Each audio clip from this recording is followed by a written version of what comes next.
At the start of May, Egypt led a group of countries in condemning Turkey's foreign policy in the eastern Mediterranean and Libya, and those countries, as well as Egypt, included France, the UAE, Greece, and Cyprus.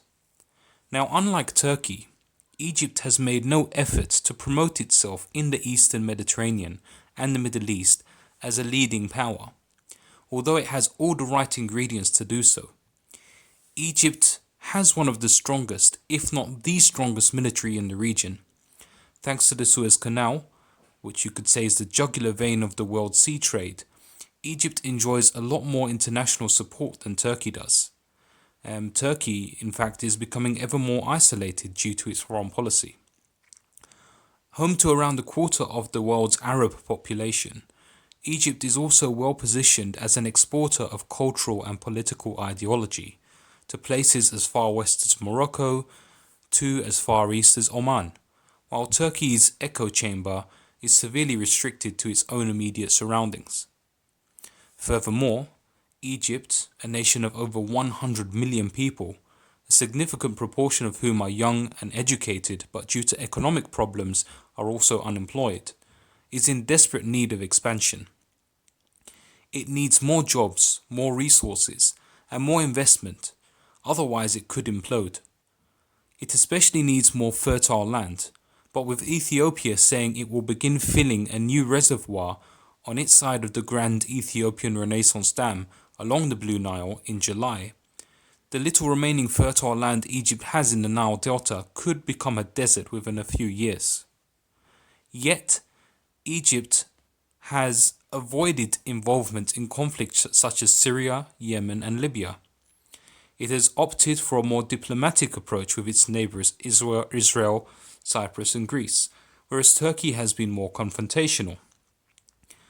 Egypt has succeeded in forming an axis with Cyprus and Greece in particular to condemn Turkey's policies in the eastern Mediterranean, even though none of Turkey's moves have targeted Egypt directly.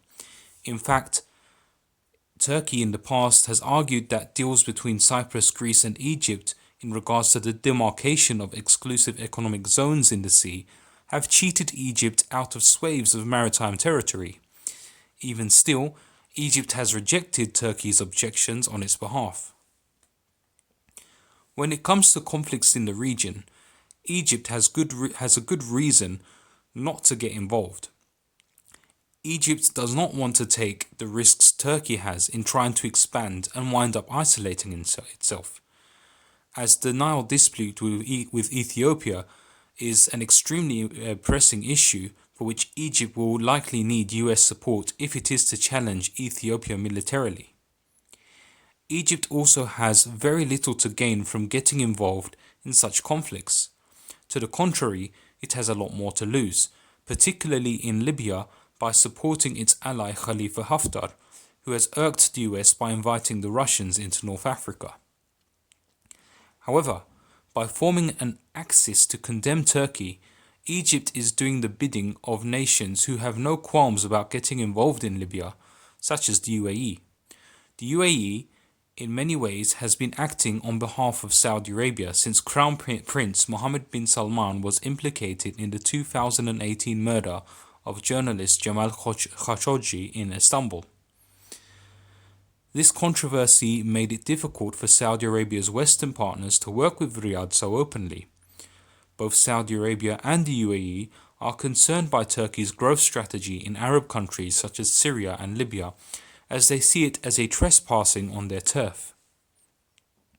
Thus, Egypt, which is in desperate need of their financial assistance to keep afloat, has become a vassal of these Arab Gulf kingdoms. Egypt's stance is also an invitation for France to ally itself with an Eastern Mediterranean naval power, the only one that can really challenge Turkey's expansionist blue homeland maritime doctrine. France is equally concerned with Turkey's presence in Libya, especially considering that Turkish intervention has been greeted warmly by Tunisia, Algeria, and Morocco, all former French colonies where French influence has depleted as of late.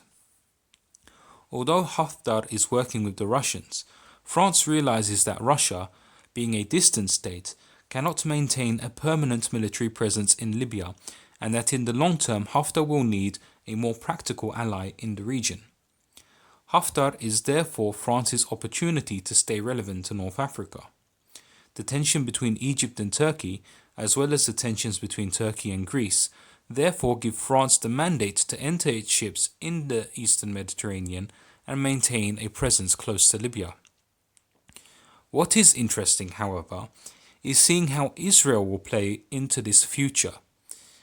There were reports in May about a possible rapprochement between Israel and Turkey, particularly regarding Syria. Many noted that Israel was absent from the countries that condemned Turkey's policy in the region earlier in May.